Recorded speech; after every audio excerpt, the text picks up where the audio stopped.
In the busy Tiananmen area of Beijing, there's a 600-year-old time-honored brand named Fang. This is a roast duck restaurant which has attracted a large number of domestic and foreign tourists alike to savor the delicious Peking duck. This restaurant is one of the oldest and most well-known roast duck restaurants in Beijing, and has experienced the many changes that have taken place in the city.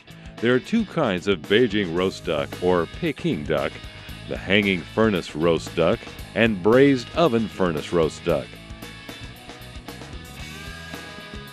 Fang is famous for its braised oven furnace roast duck. Since there are no open fires during the cooking process, the roast duck's surface is free from impurities and is known as the green duck. Beijing roast duck first appeared in the Ming Dynasty during the 14th year of the Yongle era, and today has nearly 600 years of history. It's been recognized as a piece of national intangible cultural heritage, and I'm the 20th generation of my family roasting up ducks. Chef master Bai Yongming was an apprentice for 18 years learning the techniques of braised oven furnace roast duck, and has been working at the restaurant for 35 years. He told us that in order to taste a truly delicious roast duck with crispy skin and moist, tender duck meat, the drying process of the duck is essential. The drying room temperature is 30 degrees Celsius with a 30% humidity level. The duck must be placed in the drying room before the roasting process. If the duck goes through this environment before roasting, then the duck will get puffy, making the meat tender and the skin nice and crispy. Now we will follow Chef Bai in the kitchen to look at the braised oven surface. The braised oven furnace used for roast duck is directly built up from the ground with bricks. The brick stacking method is very specific.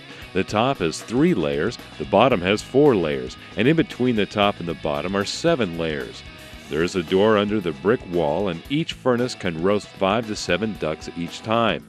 Every time the restaurant opens a new venue, Chef Bai personally guides and oversees the construction of the furnaces. He says the quality of the bricks will all have direct impact on the taste and authenticity of the roast duck. The furnace needs to be warmed for 6 hours prior to roasting. The chef uses his experience to make the decision of when to put the ducks in, the temperature, and the duration of roasting. The ducks have now been inside the furnace for 15 minutes. During the roasting process, Chef Bai opens the furnace door several times to turn the ducks so they will roast evenly. After about 45 minutes, he picks up a rod and pulls out the roast ducks one by one. The heavenly smell will make you drool and eager to taste the delicious roast duck. The roast duck is served at the table by a chef who slices the duck in front of you. Each slice contains both tender meat and crispy skin and will make your mouth water. You can dip it in plum sauce, add scallions, and then roll it up in a pancake. The taste is delicious and unforgettable. In addition to using different kinds of sauce, some people also add cucumber sticks, bean sprouts, or lettuce along with the duck in the pancake and eat it together. The required way to slice the duck is that every piece should be the same thickness, size, and shape. There should be about 90 pieces of meat from a single duck, with nothing left on the bone when it's been finished. In the past few years, they have introduced about a dozen new specialty duck dishes, some of which have applied for a patent.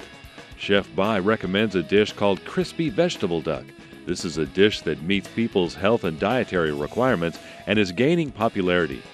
The duck is first marinated in a dozen types of vegetable juices to obtain a unique flavor before roasting it in the furnace. The taste is balanced yet complex. As an heir of this national intangible cultural heritage, Chef Bai hopes to use this honor and hire a few good apprentices to pass down this skill and expertise.